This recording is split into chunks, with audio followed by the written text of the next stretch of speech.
Do we have Jalen Heinekens? and Jacoby. Not yet. Not yet. That's after the show. Okay. Jimmy Butler has been pretty quiet in the last few playoff games for the Sixers, but not last night. Jimmy buckets, had 30 points, 11 rebounds, and 5 assists, and had some key buckets down the stretch of what became a close game at the end. What did you think about this bounce-back performance from Jimmy Butler? I loved it. Loved. Passion, emotion. Loved it. Why? You know why? Because he got disrespected, right? Kawhi Leonard, 45 career high. Yep.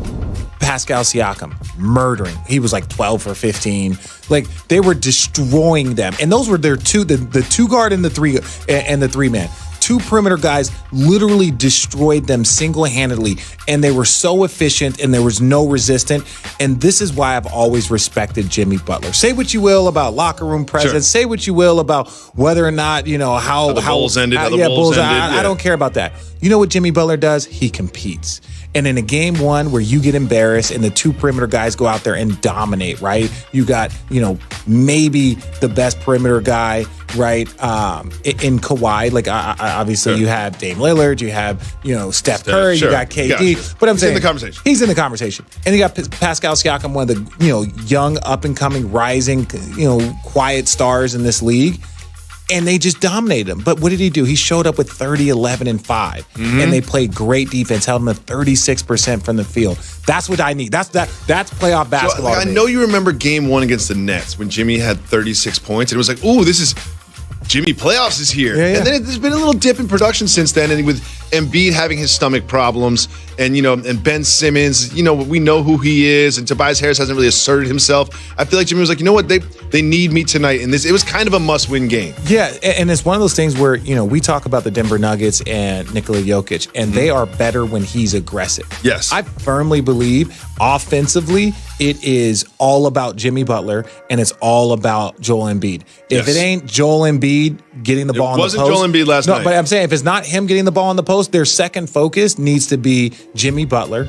Right, and then I think next it's JJ Redick because of the confusion that he causes on the court and the ability to shoot threes. Then I think after that is Tobias Harris, and that's part of the reason why they're so good. Like, tell me how many teams that have a fourth option like Tobias Harris. Well, also it feels like they have. It doesn't really play out this way. It feels like they have 4 players that could lead the team in scoring. Yes, and there's not another team in the playoffs right now where that's the case. No. Maybe you could say the Warriors, but that's 3 players. But it's like they have 4 players that could legitimately lead the team in scoring. Can that be a bad thing? Is it like, hey, we've got our guy? If you're the Raptors, you're like, we've got Kawhi Leonard. He's our guy. And we know what we are. No, because then you live and die by that one guy. Now, it's okay if they're great. Like KD, like Kawhi, sure. That's okay. But but think about the options if someone's having an off night, if someone's got a flu bug like Joel Embiid, but you got Jimmy Butler. It's like, all right, I got it tonight. I'm gonna go 30. Even when Embiid was out and we saw Ben Simmons in the first round just go crazy, go and have 30 points against the Nets in game.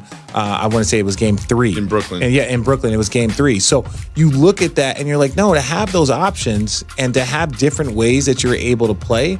That's just a compliment. Brett Brown did a good job last night of sort of managing the rotations and everything. He spoke about Jimmy Butler after the game, and let's also listen to him speak about it and Jimmy's response.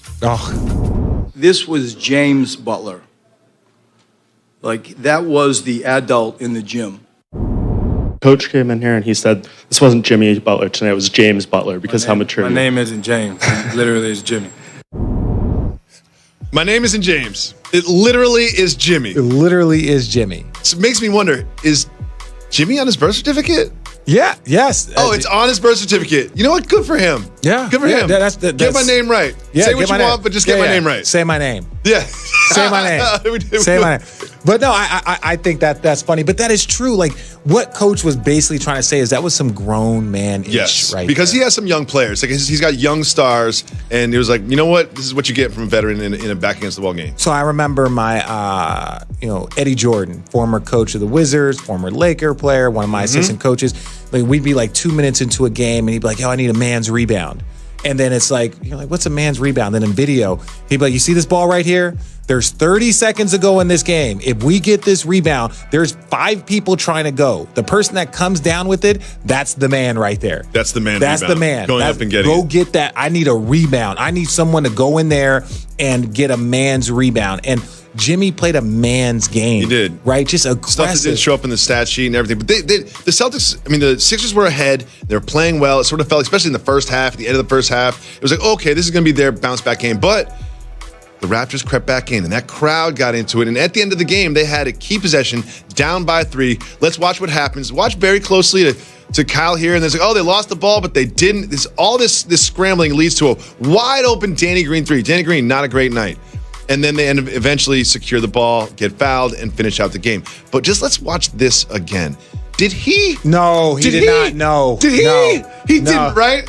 He didn't, right? No, he didn't. He didn't try to go between his defender's legs in a key possession, going to the basket when you're down by 3. That didn't happen, That right? was purely accidental. Thank you, because that's what I felt like. And But the internet, I'm looking at the internet, I'm like, wait, maybe he did? No. The staff of this show thinks he meant to do it. Let's say this.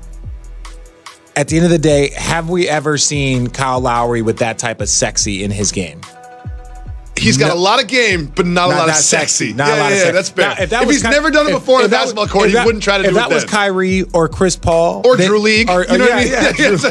Or the Rucker. Not with a minute to go down by 3 a minute, in the last possession of the game. No. Okay. I'm glad you solved that mystery for us here on Jalen Jacoby.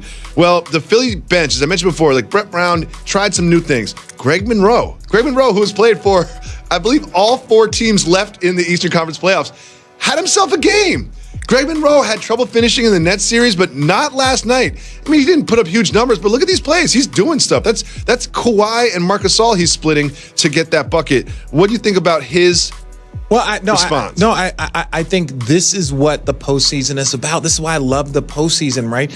Like, you watch guys like this. He hasn't really been a rotation guy. Didn't really play, but they look at the size. When you look at, Marc Gasol, when you look at Pascal Siakam, when you look at Serge Ibaka, all of these guys, there's some size. So, hey, let me try and get some minutes, especially if, we can conserve on Joel Embiid if he's not feeling well. Amir Johnson played last night. Yeah, exactly. That's what you want to do. You want, if you're expecting a long run, there's this fine balance between I need my horses and I don't want to wear my horses down. Right? Like, this is a 7-game series, or if we're going to go to the conference finals, if this is what we believe, then I got to find these minutes here and there to give other guys contributions. Because what you don't want is you don't want to just play 7 guys and win this series, go into the next series only playing 7, then have somebody go down in game 3 or game 2 and need somebody to step up and play.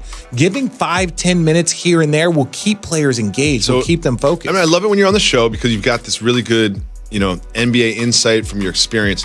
But this next topic is what I want to talk about. There we go. It's time for news that matters.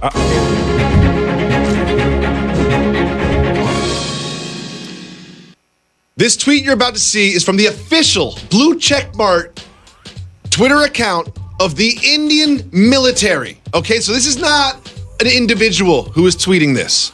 This is from the Indian military. From India? From India. Look at this. Those are footprints that they found in the Makalu Baran National Park. The military. Those footprints measure 32 inches long, 15 inches wide. Those are unequivocally definite proof that there are Yetis in India. Okay, 32 inches by 15. That's not a human footprint. Walking on 2 feet. It's not a bear. Did we just prove that there are Yetis in India? That is single-handedly the dumbest thing I've ever heard. Okay, so let's listen to this. So you're trying to tell me that the Indian military, this is the military. You're trying to tell me that they're just doing it for the yucks, trying to get some retweets? Okay, tell me one other thing that the Indian military has given us that's been true. I don't like follow-up questions like that. I didn't do a lot of research on this one besides looking at the pictures and did a little studying. There's been Yeti sightings in this exact same park before. Fact. This is fun. It's awesome. This is news that matters. I agree with you. But apparently they've never seen Boban, right? Boban's feet are not that big. Boban's feet are not that big. What about Karl Anthony Towns?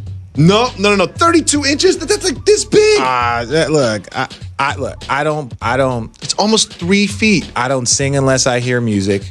Right? Those are Yetis. I don't think that is. I don't think that is a Yeti. That's just me personally. Look. No, Loch that's Ness your opinion. Monster, No, your opinion. Sasquatch. Objective science happens to disagree with you, but your opinion is that the Yetis don't Objective exist. science? Yes, that's objective science. That is a Yeti footprint, and Yetis have been seen in this national park before. Who? By who? Where? When they finally capture this Yeti and we've confirmed that there's Yeti existence, will you do 50 push-ups on this program? 1,000%. I will wear a Duke jersey. Oh. If there is a Yeti costume with a Duke jersey on top. 100%. Okay. There are no Yetis. It's got to be Christian Leitner's, though. Oh. As long as it's not Jay Wills. I don't really want to, but we will talk about the officiating between the Rockets and Warriors. Here right after we go.